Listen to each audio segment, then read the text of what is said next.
Welcome to Race for Representation. I'm your host, Emily Tomimitsu, and I'm so thrilled to have you join me on this journey. I'm half Guatemalan and half Salvadorian, and growing up, I rarely saw anyone who looked like me on magazine covers. And when I started training for my first marathon and subscribed to running magazines, I couldn't help but notice the lack of Latina runners featured on the covers or in the articles. But when I run on the streets of Los Angeles with others, I see so much diversity. So why aren't we being represented more? This podcast is my way of centering Latina voices in the running world. Each episode will explore the stories of Latina runners, will challenge stereotypes, and advocate for greater representation in the running industry. Whether you're a seasoned runner or just starting out, I think there's something here for everyone. Let's lace up and dive in.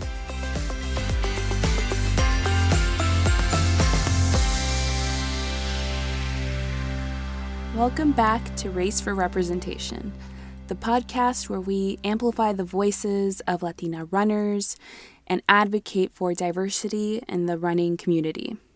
I'm your host, Emily Tomimitsu, and I am so excited to have you join me today as we dive into a topic that's truly close to my heart, the power of community. Before we get started, I have a little challenge for you as a listener. Grab your phone and screenshot whoever comes to mind when you think of your biggest supporter. Who's in your corner, cheering you on when you feel like giving up during a run? Once you have the photo, post it on Instagram, whether it's your story or your feed. Tag me at Race for Representation and use the hashtag #MyRunningCommunity and tell me who keeps you going when the miles just feel endless. And if you don't feel like posting, that's totally okay. Just take a moment to picture that person, whether it's a friend, a family member, or maybe it's a running group. Hold on to that image because today we are exploring how communities lift us up mile by mile. In this episode, we'll highlight how Latina-led running groups are creating spaces where we feel seen, supported, and we feel celebrated. So what keeps you going when the miles feel endless and the finish line just feels far away? Let's jump in.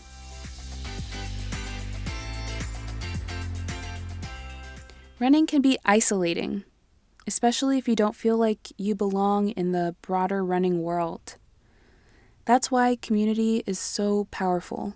It provides a sense of belonging that many of us just don't find in traditional running spaces. And that's why for me, joining Muevete Chingona, an online Latina-led running group, was a real game changer.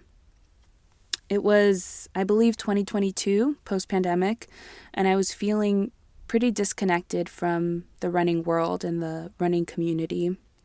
And one day, my older sister shared an Instagram post with me for, I believe it was like a chocolatito caliente run or walk challenge that was being led by this group. I saw that the medal was this cute little teacup or mug, and I thought it was so cute, and I saw that it was a virtual challenge that I could do in the comfort of my own home. So I signed up, and when I began logging miles and seeing the other Latinas who were participating, it just gave me this sense of camaraderie that I'd never really felt before. And suddenly, I wasn't just running for myself, I was part of something bigger.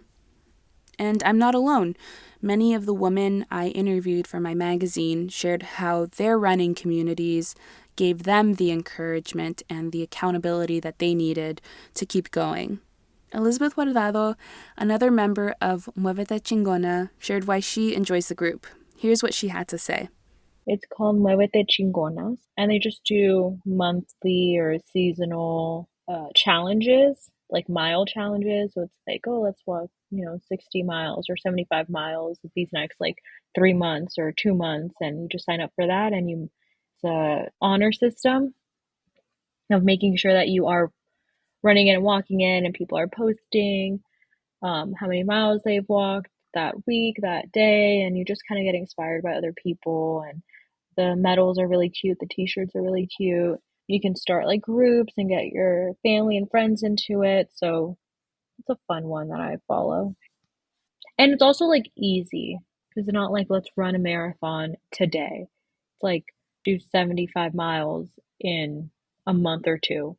So it just feels more accessible and not so daunting as like we're running 13 miles on Saturday. It's like, no, it's like a couple miles every day. Like you should be walking a couple miles every day. So why not do that and get a t-shirt after? Sometimes our running community starts with one person. Paola Paredes, another Latina runner, shares how her running role model, who happens to be her sister, inspired her family to start running. Let's hear her story. My running role model, I would say, is my sister. I don't really have like a celebrity, running role model or a social media influencer, but it's my sister. She started running years ago. She's been persistent and kept at it. I love how she has made running like something that's part of our family, our extended family. My kids are runners because of her.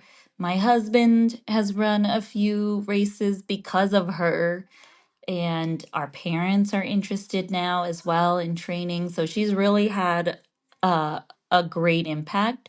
And she was the first in our family to take running on as a hobby. And then the first to run the marathon in our family as well, which was huge and something that we're all really proud of, that we were all bragging about when it happened. And so I think that to me is like what a role model does, right? They find something, they are committed to it, which serves as an example, but then they go a step beyond, which is to invite others into that space. And that's what she's done for me, that's what she's done for my family. Whether it's for the cute medal or for accountability, I think that there's definitely a lot to gain from joining a running group or being surrounded by a community that can support or inspire you. So, how can you find a running community or even start one? I think that the first step is just starting small. Invite your friends or family members to join you on a run, and I think that you'd be surprised to see how quickly a couple of runners can turn into a group. The second tip would be leveraging online platforms. I think platforms like Instagram and Facebook are great for connecting with local runners or finding Latina-led running groups. I've met and joined several other groups, running groups, through those two platforms. So definitely look into that. And if you need help finding any other groups, I had a post on my Race for Representation Instagram account with a list of other groups that you can join. So feel free to visit my page and see that post if you need some help finding some more groups. And here's my biggest challenge to you. If you don't see a group that represents you, just start one. Representation begins when someone takes that first step, and that someone could be you. So let's take a moment to recap what we talked about today. Running isn't just about the miles we cover. It's about the connections we make along the way. Whether it's a buddy who motivates you, a group that celebrates your milestones, or traditions that reflect your identity, community turns running into something extraordinary. From my experience with Muevete Chingona to Elizabeth's and Paola's stories, it's clear that community not only motivates but also empowers us to feel seen and supported. And if you end up creating a running group, please don't forget to share your story. Screenshot your first group run, post it on Instagram, make sure to tag me, and then email me at raceforrepresentation@gmail.com. Check the show notes for links to resources we discussed. And yeah, let's stay connected. Until next time, keep running and keep building spaces where we all belong.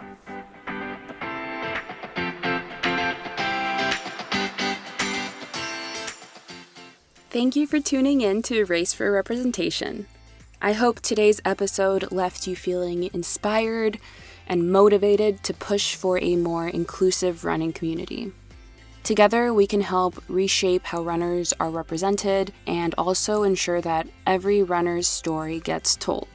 Don't forget to visit my website at raceforrepresentation.com.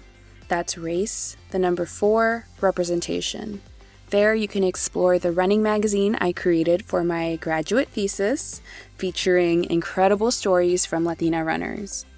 And if you'd like to share your own running journey, just click the Share Your Story button at the top of the page.